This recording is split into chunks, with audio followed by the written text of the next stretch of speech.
Assalamualaikum, selamat datang di channel Anissa Warismi. Di video kali ini aku mau bikin roti isi Cokomaltin. Rotinya lembut, empuk, di atasnya ada strip yang rasanya gurih, teksturnya renyah. Ini enak banget perpaduan manis dan gurih. Rotinya aku masukkan ke dalam cup jadi lebih praktis. Bisa buat ide bakulan ataupun bekal sekolah anak, dijamin semua bakalan suka. Sekarang langsung aja ke cara pembuatannya. Yang pertama aku mau bikin topping strip. Siapkan wadah atau bowl. Kemudian kita masukkan sebanyak 50 gram tepung maizena. Tambahkan dengan 50 gram butter, tapi di sini aku pakai margarin. Aduk tepung dan juga margarin sampai tercampur rata. Dan kalau udah agak rata seperti ini, bisa kita tambahkan dengan 50 gram susu cair. Aku pakai yang full cream. Tambahkan sedikit demi sedikit sambil kita aduk-aduk. Di sini margarin, maizena dan juga susunya itu bakalan susah nyampur, tapi nggak apa-apa. Kita aduk aja seperti ini. Dan kalau udah agak nyampur, kita tambahkan dengan 15 gram tepung terigu protein sedang. Aduk-aduk lagi sampai tercampur rata dan membentuk pasta.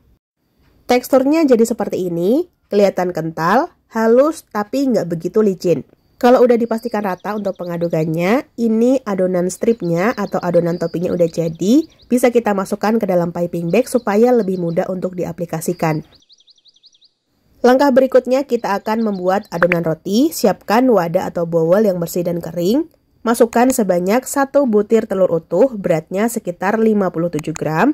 Kemudian tambahkan dengan 90 gram susu cair, aku pakai yang full cream dan kondisinya dingin.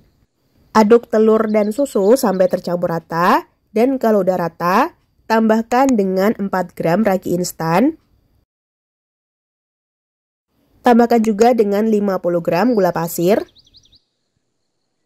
Aduk-aduk sampai gula dan raginya tercampur rata dengan bahan cair. Dan kalau udah agak rata, ini nggak perlu gulanya sampai larut ya.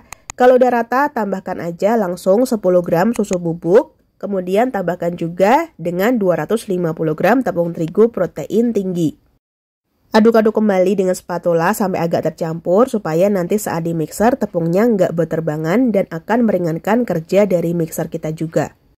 Kalau misalnya nggak ada mixer, bisa diulang manual dengan menggunakan tangan. Tapi untuk mempercepat kerja kita sebaiknya gunakan mixer, pakai handle yang spiral. Kita mixer dengan kecepatan rendah sampai sedang, sampai teksturnya menjadi setengah kalis. Untuk menjadikan adonannya setengah kalis, kira-kira aku butuhkan waktu pemixeran sekitar 3-5 menitan atau sampai teksturnya udah nggak terlalu nempel di wadah. Nah, seperti ini udah cukup, kita hentikan dulu proses pemixeran. Ini akan kita lihat teksturnya itu masih agak kasar, ada gerindilan gula dan ragi, tapi dia udah nggak terlalu lengket. Selanjutnya, tambahkan dengan 45 gram butter dan 4 gram garam. Kita masukkan aja semuanya ke dalam adonan. Kemudian lanjut kita mixer, pakainya kecepatan rendah sampai sedang, sampai teksturnya menjadi kalis dan juga elastis. Untuk lama pemixerannya sendiri sebenarnya nggak bisa ditentukan karena tergantung dari adonan dan mixer kita masing-masing. Tapi di sini, untuk pemixerannya aku lakukan selama kurang lebih 7-10 menitan. Bisa dilihat ini bagian permukaannya udah cukup halus. Aku mau cek untuk keelastisannya. Tanganku udah aku lumuri dengan margarin atau butter, kemudian ambil sedikit adonan. Rentangkan perlahan-lahan sambil digoyang-goyangkan. Dan kalau udah timbul lapisan tipis yang tidak mudah sobek atau biasa disebut window pane, tanda kalau adonannya udah betul dan bisa untuk kita gunakan. Ambil adonan, pindahkan ke alas kerja atau alas datar, kemudian akan kita bagi menjadi beberapa bagian. Tadi udah aku timbang, berat total adonannya ada 513 gram, aku bagi jadi 8 bagian, jadi masing-masing bagiannya beratnya sekitar 63-64 gram. Setelah dibagi-bagi, ambil satu bagian adonan, kemudian kita kempiskan supaya rongga udaranya bisa keluar semua. Selanjutnya kita rounding sampai permukaannya halus dan mulus.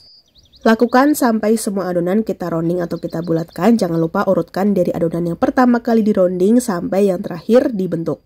Setelah semua adonan dibulatkan, tutup dengan plastik dan ini akan kita proofing selama kurang lebih 15-20 menit. Ini merupakan proofing yang pertama. Setelah kurang lebih 15 menit di proofing, adonannya belum terlalu mengembang. Langsung aja kita ambil satu bagian adonan. Dan ini adalah adonan yang pertama kali kita bulatkan. Alas kerjanya kita taburi dulu dengan tepung terigu tipis-tipis, kemudian adonannya akan kita gilas sampai bentuknya lonjong atau sampai semua rongga udaranya keluar. Setelah digilas, bentuknya menjadi pipih karena semua rongga udaranya udah keluar. Selanjutnya, bagian kedua ujungnya kita bentuk kotak seperti ini sambil dirapikan. Nah, ini bentuknya menyerupai persegi panjang dengan panjang kurang lebih 15 cm dan lebarnya sekitar 7 cm. Tambahkan isian Cocomaltin. Di sini Cocomaltinnya udah aku masukkan ke dalam piping bag supaya lebih mudah untuk diaplikasikan. Ambil bagian ujung adonan, kemudian rapatkan bagian samping dan tengahnya. Kita gulung satu kali lagi, kemudian rapatkan lagi bagian sampingnya. Terus sisa adonannya aku akan bagi menjadi 3 bagian dengan menggunakan scraper. Dan kalau udah dibagi jadi 3 bagian, selanjutnya akan kita gulung secara perlahan-lahan. Wajib banget tadi alas kerjanya kita taburi dengan tepung terigu, tapi taburannya itu tipis-tipis aja ya teman-teman supaya lebih gampang untuk digulung. Di bagian akhir gulungan atau ujung gulungannya kita jepit-jepit supaya nggak gampang lepas dan lebih rapat. Kalau udah, selanjutnya masukkan adonan ke dalam paper cup, ukurannya sekitar 15 kali lebarnya sekitar 5 cm. Letakkan adonan pas di tengah-tengah paper cup, kemudian kita letakkan paper cup di atas loyang, kita susun rapi. Dan kalau udah tersusun rapi, selanjutnya ini akan kita proofing yang kedua kali. Jadi akan kita proofing selama kurang lebih 45 menit sampai 1 jam atau sampai mengembang 2 kali lipat. Saat di proofing, sebaiknya tutup dengan kain bersih atau plastik bersih supaya bagian permukaannya nggak kering. Dan setelah aku proofing selama kurang lebih 45 menit atau menyesuaikan suhu sekitar, ini akan aku oles bagian permukaannya dengan susu cair full cream. Kita oles tipis-tipis yang penting merata di seluruh bagian atau di seluruh permukaan adonan roti. Kemudian tambahkan hiasan topping strip. Untuk toppingnya yang sebelumnya udah kita bikin tadi, aku masukkan ke dalam piping bag yang sudah ada spuitnya. Dan langsung aja diaplikasikan di atas permukaan roti. Untuk pengaplikasiannya juga gampang banget. Satu paper cup ada 3 gundukan dan satu gundukannya aku aplikasikan secara miring seperti ini. Jadi untuk satu adonan masing-masing mendapatkan 3 strip topping. Adonan sudah siap untuk kita panggang. Pastikan sebelumnya oven sudah dipanaskan dulu selama kurang lebih 5-10 menit supaya suhu dalam oven stabil. Letakkan di rak tengah. Panggang dengan suhu sekitar 185 sampai 190 derajat Celcius selama kurang lebih 20 menitan atau sampai bagian permukaannya matang. Oh ya, untuk apinya aku pakai api atas bawah, kipas atau blower dalam kondisi mati. Bagi teman-teman yang menggunakan oven tangkring, lubang tutup atasnya itu ditutup, kemudian panggang dengan api sedang cenderung besar dan dipanggangnya sampai bagian permukaannya kecoklatan atau matang. Dan setelah dipanggang sekitar 20 menitan, permukaannya udah cakep banget, aromanya juga wangi. Dalam keadaan roti masih panas-panas, kita oles dengan margarin atau bisa juga pakai butter. Kita oles tipis-tipis yang penting merata supaya tampak lebih glowing dan mengkilap. Dan ini dia, roti isi Cocomaltin dengan topping strip yang bikin tampilannya jadi lebih cantik, menarik, dan gak pasaran. Asli, ini cocok banget deh buat ide bakulan. Tampilannya juga menarik, nggak kalah kayak yang di toko bakery. Untuk topping atasnya tadi kan aku pakai margarin, jadi ada aroma wangi margarin. Dan untuk adonan rotinya kan tadi aku pakai butter, jadi ada aroma butternya juga. Nah, sekarang mau aku coba. Untuk teksturnya dari pegangannya aja udah lembut banget, tapi bagian stripnya ini agak keras dan crunchy. Dari sentuhannya udah berasa lembut, ringan, dan fluffy. Aku keluarin dulu rotinya dari cup dan akan kita lihat bagian bawahnya dan ternyata kematangannya juga pas. Nah, ini bagian bawahnya seperti ini. Teksturnya tuh lembut banget, empuknya juga tahan lama. Pas aku coba gigit, ternyata ada 2 tekstur. Pertama, tekstur rotinya itu lembut, empuk, kemudian ada tekstur yang agak crunchy dari topping stripnya. Basic adonan rotinya sendiri rasanya agak manis, tapi nggak terlalu manis. Dan untuk topping stripnya itu rasanya ada gurih-gurihnya. Pas digigit lebih dalam lagi, ini baru keluar Cocomaltinnya. Teksturnya itu crunchy, tapi coklatnya meleleh di mulut. Suka banget sama perpaduan teksturnya. Jadi tekstur rotinya lembut, empuk, kemudian isian coklatnya ini teksturnya crunchy, meleleh di mulut. Kemudian topping stripnya itu agak renyah. Kalau teman-teman susah cari Cocomaltin, sebenarnya ini isiannya bisa diganti apa aja ya. Bisa pakai selai coklat biasa atau bisa juga pakai selai keju.